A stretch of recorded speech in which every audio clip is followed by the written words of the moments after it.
reconciliando al mundo consigo, y ha puesto en nosotros el mensaje de la reconciliación. Aleluya.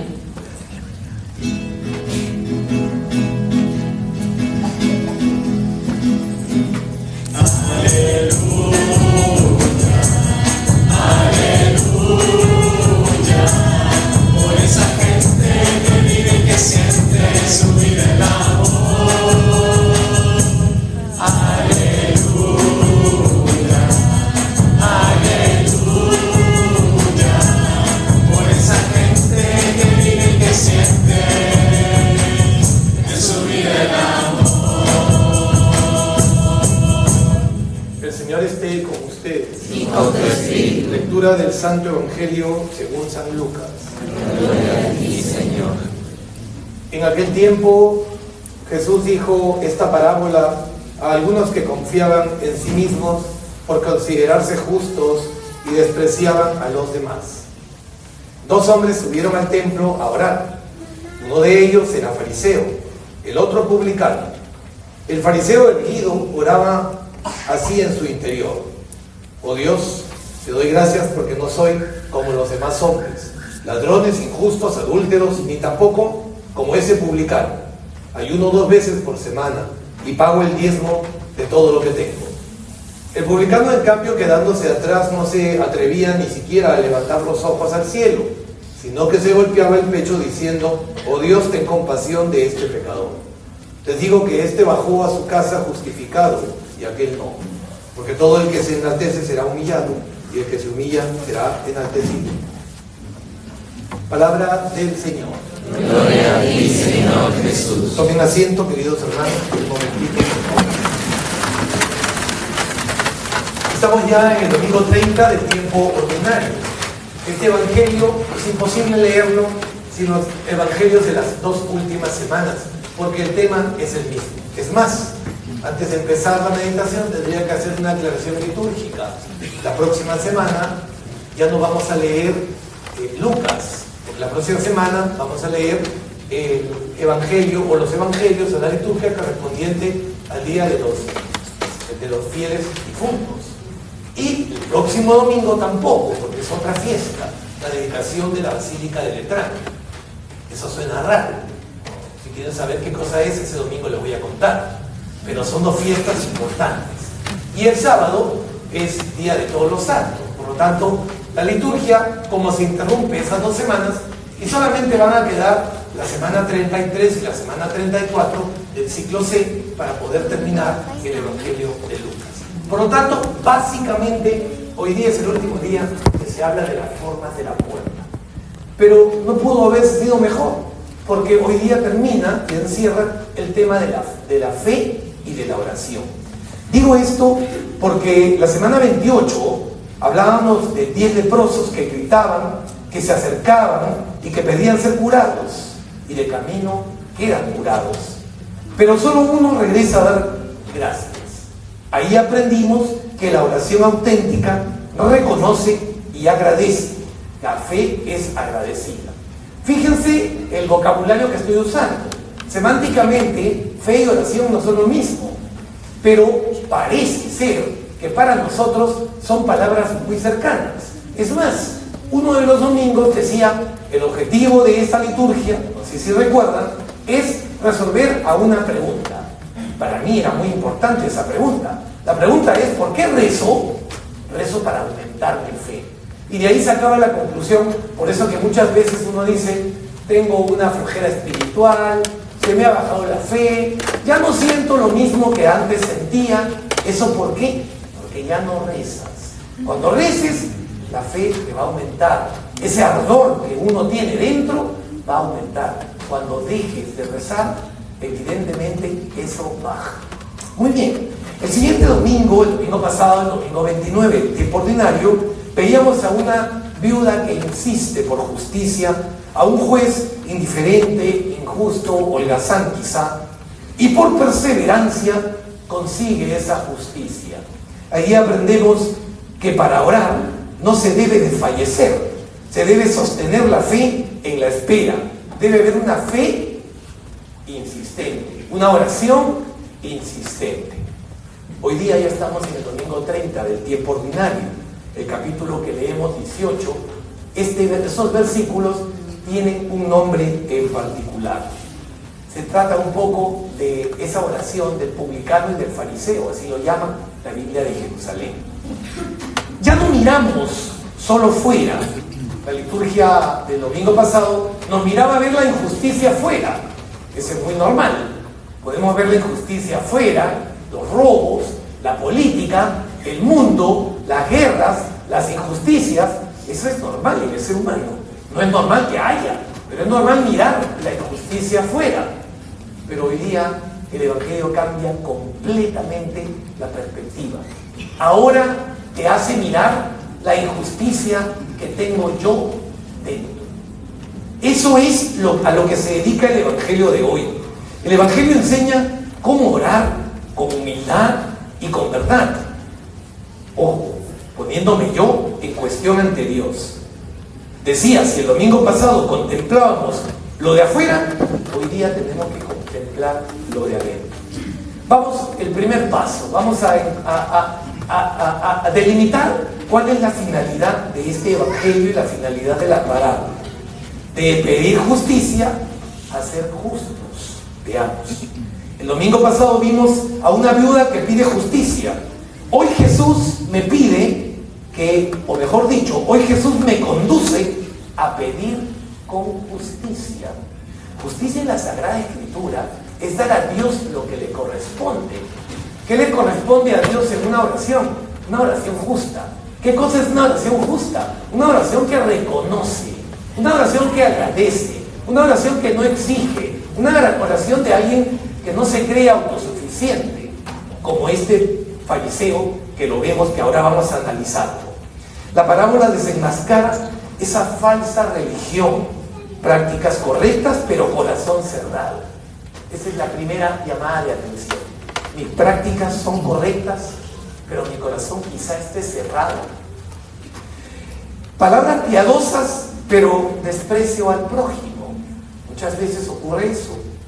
Y por último, cumplimiento exterior sin una conversión interior. ¿A quién va dirigida?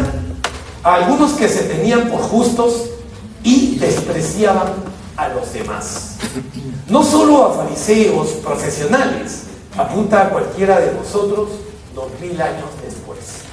Por lo tanto, hay una lección central en esta parábola. Jesús enseña la relación correcta con Dios.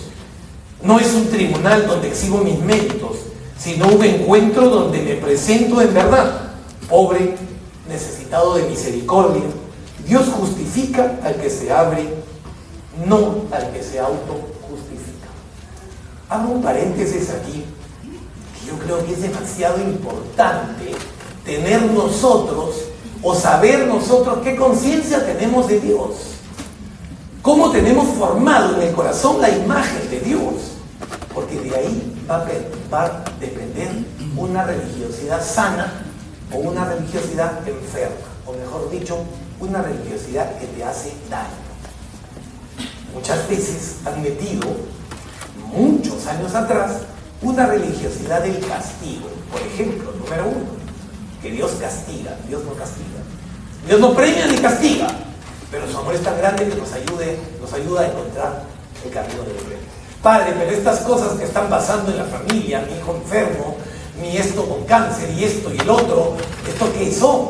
Es un castigo intergeneracional, eso no existe, por si acaso. Por si acaso no existe eso. Son la libertad que Dios le da a la naturaleza. ¿Sabe Dios que habrás comido? ¿Sabe Dios cómo te has alimentado? Y cómo la naturaleza dentro de ti ha ido a esa enfermedad. No sabemos. Es un misterio la enfermedad. Por lo tanto, yo creo que la religiosidad sana es aquella que me hace ver un Dios misericordioso que quiere lo mejor para mí, pero con una condición: respeta absoluta y totalmente mi libertad. Yo no entiendo, doy pasos, me advierten, sigo dando pasos, me caigo de cara, pero te advertimos. Dios te dice, te advertimos. Esto no es un castigo. Por lo tanto, ese desorden de la vida es el que uno tiene que trabajar con estos 3 domingos de oración. El primer domingo, fe agradecida. El segundo domingo, una fe que persevera, la oración que persevera. Y hoy día, una oración justa, una oración humilde, una oración que te hace sentirte necesitado. Una religiosidad enferma es aquella que uno le va metiendo a la doctrina las cosas que le convienen. No, para mí esto no funciona así. La iglesia dirá, pero yo digo. Ese es un soberbio. Ese, vamos, mejor que no venga a misa, no tiene sentido. ¿Por qué? Porque la doctrina es una, la iglesia es medio de salvación. Por lo tanto, uno no puede inventarle cosas al evangelio. El evangelio es clarísimo, los mandamientos son clarísimos. 6º mandamiento, no cometerás actos impuros. No, para mí está bien, porque yo lo necesito. ¿Qué es eso? ¿Qué piedras hablas? Eso no tiene sentido. No consentirás a consentir. Y ahí vienen los escrúpulos, mucho cuidado. Padre, he sentido algo, eso no es pecado, perdóname. Dime, ¿lo has consentido? No, lo he sentido y lo boté inmediatamente. Vamos, no tienes que confesarte. Y ese pecado venial, quizá que sea venial, quizá se te borra con la comunión. Por lo tanto, ¿cuántas veces nosotros no comulgamos porque tenemos unos escrúpulos gigantes? Porque vemos a un Dios gigante, castigador, policía detrás de la esquina, y que quizá no es el Dios verdadero, el Dios de misericordia, el Dios que es amor. Por lo tanto, vamos a analizar, para que nos haga bien, cada uno de estos 2 personajes, el fariseo y el publicano. Vamos con el fariseo. ¿Qué idea de Dios tiene el fariseo? Esto nos va a ayudar, porque de repente nosotros tenemos esa idea de Dios, ¿ah? Hoy día mismo, a las 12 del día, terminé la misa y una persona me ha dicho, padre, el evangelio me ha dado con palo. Bueno, me alegra. Para eso es el evangelio. Para eso es. Para que te hiera el corazón y que te haga cambiar, que te remueva por dentro. Ese es un evangelio que ha cumplido su misión. Vamos a ver.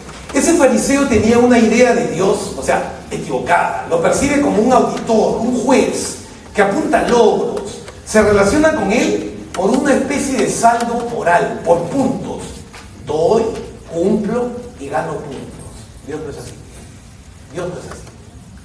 ¿Cuál es el autoconcepto? Eso es muy importante. Ya estoy entrando a temas psicológicos. ¿Cuál es el autoconcepto que tiene este fariseo de sí mismo?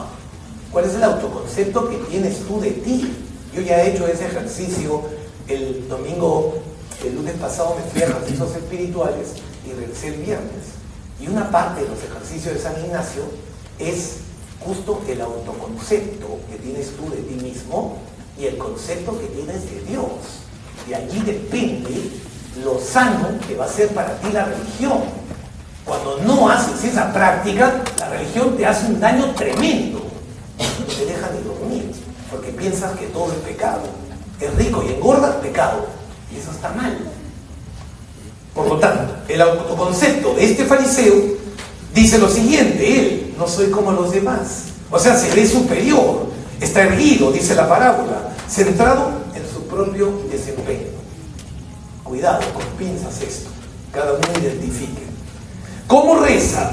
Te doy gracias porque no soy como los demás. O sea, convierte la acción de gracias en una comparación. Es pésimo compararse. ¿Cuánta gente se queja, o mejor dicho, se confiesa de envidia? Y uno siente envidia solamente cuando se compara. Tú no tienes que compararte con nadie. Tú eres perfecto. Dios te ha hecho tal cual, con las cosas que tienes y con las que no tienes. Y Dios ha pensado en ti, así como estás. Y si has cometido errores, Dios redirecciona. Por eso, Dios es amor, tiene misericordia, infinito amor. Tú confía en Él, más bien colabora con la gracia. Pero no te compares, porque eso al final va a redituar o va, digamos, trastocar tus propios valores internos y personales. Enumera a este hombre sus méritos, dice: ayuno, te doy el diezmo. No pide nada, no se reconoce necesitado. Eso qué grave es. No escucha, no hay espacio para Dios. La relación con el prójimo es pésima, desprecia al publicano. Usa al otro como espejo para afirmarse o autoafirmarse. Su fondo espiritual es torcido. Su oración es un monólogo, con su ego gigante. Hay una religión sin conversión. Resultados: no tiene frutos. No hay frutos. Acá quiero hacer un paréntesis. Cada misa que tú asistes, deben haber frutos. Pero muchas veces me pasa que en la semana que yo atiendo de 4 a 6, la gente me dice: padre, resulta que salimos de misa y en la casa hubo una pelea feroz. Por lo tanto, no hay frutos, todo lo contrario. Hay semillas que el demonio pone para cortar la comunión. Nosotros tenemos que buscar frutos buenos. ¿Cuál es el fruto bueno? Salió justificado. ¿Qué significa que salga justificado? Que tengas paz en el corazón. Eso es. Y con paz no te peleas con aquel que te cierra en la pista o con una cosa que has visto en casa que no te ha gustado y que quizá te tengas que quedar callado y tienes que ceder en aras de la comunión y de la paz. Vamos a analizar al publicano ahora. ¿Qué idea tiene el publicano de Dios? Que es un Padre misericordioso que puede acoger con misericordia. ¿Qué autoconcepto tiene de sí mismo? Que es un pecador. Conoce su verdad sin excusas. Tiene miserias. No se atrevía a levantar los ojos. Se golpea el pecho porque ese es un signo de contención. ¿Cómo reza? En pocas palabras. No le hace un poema a Dios. No le hace bonitas palabras. No le hace un esquema. No, reza a su manera. Todo con verdad. Oh Dios, ten compasión de mí, que soy un pecador. Pide, reconoce necesidad, escucha a Dios, deja espacio para Dios, no mira a los otros, no se compara, se relaciona bien con el prójimo, no juzga a nadie, no se presenta como aquel que lo sabe todo y que lo puede todo. Hay un fondo espiritual muy bueno. Su oración es encuentro, hay apertura a la gracia. Por lo tanto, tiene frutos buenos. ¿Cuál es el fruto? Que salió justificado. O sea, obtuvo paz en el corazón. Padre, ¿por qué relaciona la justificación con la paz? ¿No te acuerdas cuando eras jovencito o niño? O quizá ahora que eres joven, te confiesas y sales liberado de todo. Como si te hubieran quitado una piedra en la espalda. Bueno, pues, eso quiere decir que tu fe está pura, está sana. Es una fe buena, es una fe en estado inicial, pero muy buena. Hay que tratar de lograr eso en una confesión, por ejemplo. Última pregunta, con esto termino. ¿Existe un contraste entre los dos? ¿Por qué pregunta tan tonta? Me diría alguien. Claro que hay contraste. Uno mira hacia sí mismo y el otro, pues, mira hacia Dios. Conclusión. ¿Por qué uno es justificado y otro no? 4 motivos que nos pueden ayudar. Primero, hay un monólogo versus un diálogo. El fariseo hace un monólogo, es autorreferencial. Dios es escenario de su autoelogio. El publicano tiene un diálogo humilde. Dios es interlocutor y salvador. Primer motivo, entonces, hay un monólogo y hay un diálogo. Segundo motivo, hay un inventario versus una súplica. El fariseo presenta un currículum vitae, cree no necesitar gracia. El publicano presenta su corazón, pero pide esa gracia. Tercero, hay una comparación versus una verdad. El fariseo, su medida es el otro. No soy como los otros. Vive comparándose, se arruina. El publicano, su medida es Dios. Vive en la verdad. Cuarto y último, ceguera versus autoconciencia. El fariseo no se da cuenta de quién es, no sabe ni quién es él. Tiene un sentido, una injusticia interior. La oración no lo cambia. Este publicano se reconoce pecador. Él sabe quién es. Él sabe hasta dónde puede llegar. Él sabe que no puede llegar sin Dios. Preguntas para la meditación. ¿Tú te reconoces como alguno de ellos? ¿Sabes realmente quién eres? ¿Tienes un sentido en la vida? ¿Sabes quién realmente es Dios para ti? ¿Y quién debe ser Dios? ¿Sabes que tu idea de Dios es diferente a lo que verdaderamente es Dios? Pues este evangelio te ayuda a poder modelar a un verdadero Dios en tu corazón. A un Dios que te haga bien, a una iglesia que te haga bien, a una religión que te haga bien espiritualmente y que siga avanzando hacia la santidad. El evangelio concluye monumentalmente: el que se enaltece será humillado. La autojustificación no excluye la justificación de Dios. El que se humilla, dice, será enaltecido. La humildad abre puertas a la gracia y esa nos hace justos. Que así sea. Amén. Nos ponemos en